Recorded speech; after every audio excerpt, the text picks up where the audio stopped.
Percakapan dari hati ke hati. Langkah bimbingan individual sederhana.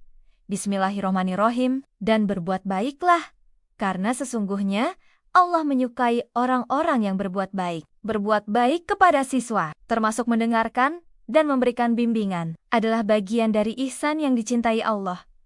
Assalamualaikum warahmatullahi wabarakatuh. Bapak dan Ibu guru yang senantiasa menjadi pelita bagi peserta didiknya. Selamat datang di Modul 5. Implementasi layanan bimbingan dan konseling dasar oleh guru.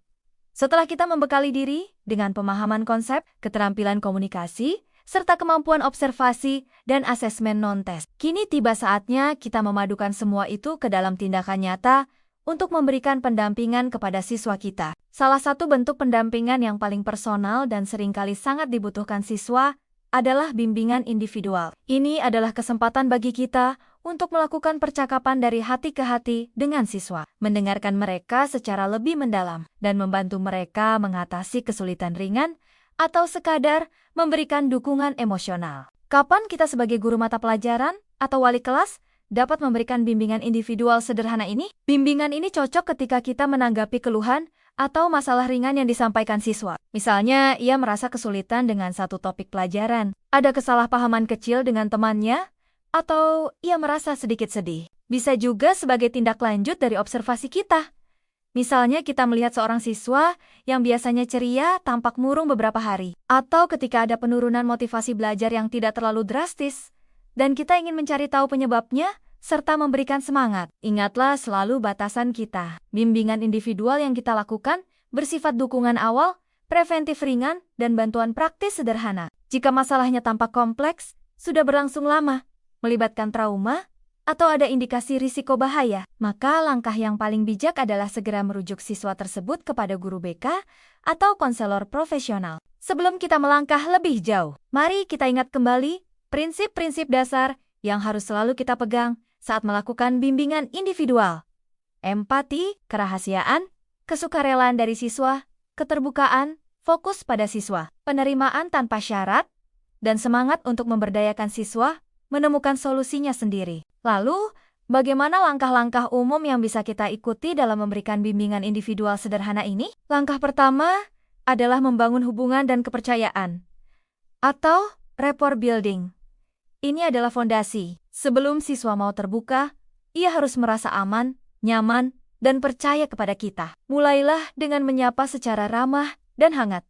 Gunakan namanya. Tunjukkan bahasa tubuh yang terbuka dan menerima kontak mata yang lembut, senyuman. Jika kita yang menginisiasi pertemuan, sampaikan tujuan kita secara positif, misalnya. Nah, Ibu perhatikan kamu. Beberapa hari ini, Ibu ingin sekali ngobrol sebentar untuk tahu bagaimana kabarmu. Jangan lupa yakinkan siswa tentang kerahasiaan percakapan kita. Langkah kedua adalah mendengarkan aktif dan mengeksplorasi masalah atau situasi bersama siswa. Disinilah semua keterampilan mendengarkan aktif yang telah kita pelajari di Modul 3 berperan penuh. Berikan perhatian penuh. Gunakan respons nonverbal yang mendorong. Lakukan parafrase untuk memastikan kita paham. Refleksikan perasaannya untuk menunjukkan empati. Dan ajukan pertanyaan klarifikasi jika ada yang belum jelas. Biarkan siswa bercerita dengan leluasa. Jangan banyak memotong. Gunakan pertanyaan terbuka dan menggali untuk memperdalam pemahaman kita tentang apa yang ia rasakan. Pikirkan dan alami dari sudut pandangnya.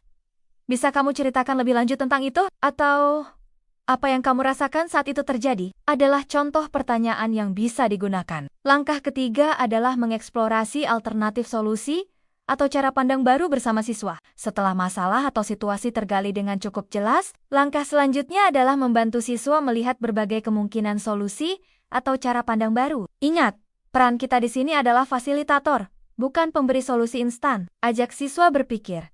Menurutmu, apa saja yang mungkin bisa kamu coba lakukan untuk mengatasi ini? Atau jika ada temanmu yang mengalami hal serupa, nasihat apa yang akan kamu berikan? Bantu siswa menimbang kelebihan dan kekurangan dari setiap alternatif. Jika siswa benar-benar buntu, kita boleh memberikan beberapa ide sebagai bahan pertimbangan, bukan sebagai perintah yang harus diikuti. Langkah keempat adalah mendorong siswa membuat keputusan dan merencanakan tindakan, jika diperlukan. Setelah berbagai alternatif dieksplorasi, bantu siswa untuk memilih langkah yang menurutnya paling mungkin dan baik untuk ia lakukan saat ini. Dari beberapa pilihan tadi, Mana yang menurutmu paling ingin atau paling bisa kamu coba lakukan sekarang? Bantu ia merinci langkah-langkah kecil yang konkret. Apa langkah pertama yang akan kamu ambil? Dorong komitmen siswa terhadap pilihannya. Langkah kelima adalah merangkum dan menutup sesi, serta merencanakan follow-up sederhana, jika perlu. Di akhir percakapan, rangkumlah poin-poin penting yang telah dibicarakan dan kesepakatan atau rencana yang mungkin telah dibuat. Berikan penguatan positif atas usaha siswa untuk mau berbagi dan mencari solusi. Tanyakan bagaimana perasaannya setelah percakapan tersebut. Jika dirasa perlu, sepakati kapan akan bertemu lagi untuk sekadar menanyakan kabar atau melihat perkembangan. Ini menunjukkan bahwa kepedulian kita berkelanjutan. Akhiri sesi dengan pesan yang suportif dan memberikan harapan. Bapak dan Ibu guru, dalam setiap langkah ini, keterampilan komunikasi yang telah kita pelajari seperti empati, mendengarkan aktif, bertanya efektif, bahkan memberikan umpan balik jika ada perilaku yang perlu dibahas, akan sangat terpakai. Begitu juga dengan kemampuan observasi kita untuk menangkap bahasa tubuh dan nuansa emosi siswa. Memberikan bimbingan individual sederhana memang membutuhkan waktu dan kesabaran. Namun dampak positifnya bagi siswa bisa sangat besar. Satu percakapan yang tulus dan penuh perhatian bisa jadi adalah